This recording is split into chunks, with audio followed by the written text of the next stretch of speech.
What do you think of when you hear the words high school football? Rugged boys, the smell of sweat, and locker room fights? Does it look like it does in Friday Night Lights or Remember the Titans? If you haven't noticed, I'm a girl.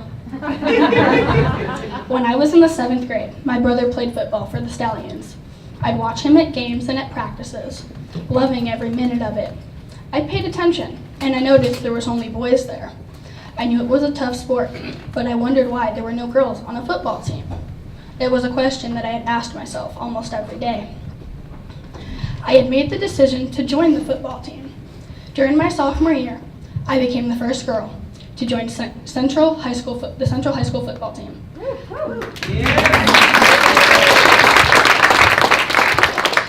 I had made some other firsts while being on the team as well, like being the first girl to run a football in a game.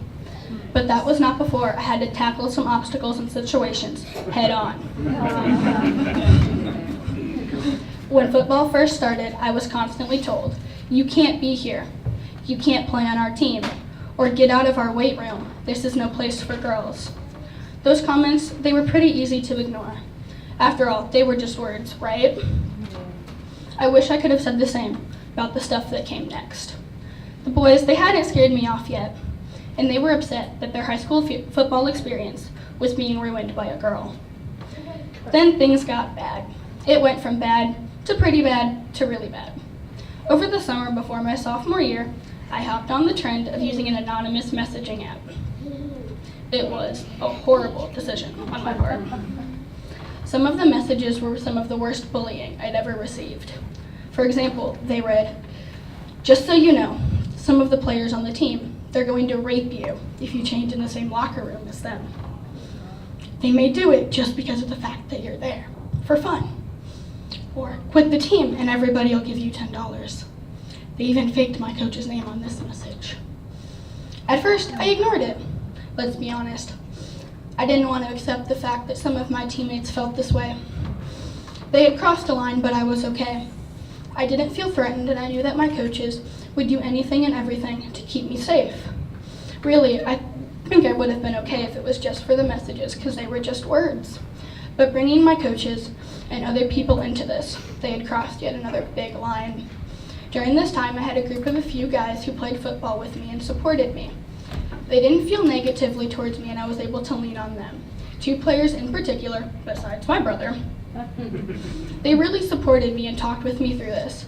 I wanted to give up, and I just wanted to give in and give the boys what they wanted, because that would have been much easier. But these boys, they kept telling me every time I wanted to quit that I wasn't allowed to and that I should continue to follow this dream of mine. No matter how many times I said it, they would be like, "No, don't. If you do, you're giving them what they want. Or we need you here. We need you on this team. You're just as important on this team as we are." I'm so glad I had listened to them and followed my dream. After all I went through, I guess you could say I started something. I wasn't alone in this anymore. I changed the game.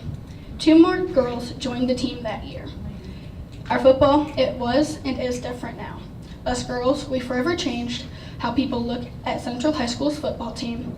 And after all the things I was told, all the people who talked to me, and all the things I was asked to do, there was only one thing that I took to heart and will always remember. It had come from one of my coaches. "You made a statement," he said. "You're not just a football player or just a teenage girl. You're a girl football player, and that is who you are. You'll be known as the girl on our football team, and whether you like it or not, football will always be a part of you, and you will always be a part of football."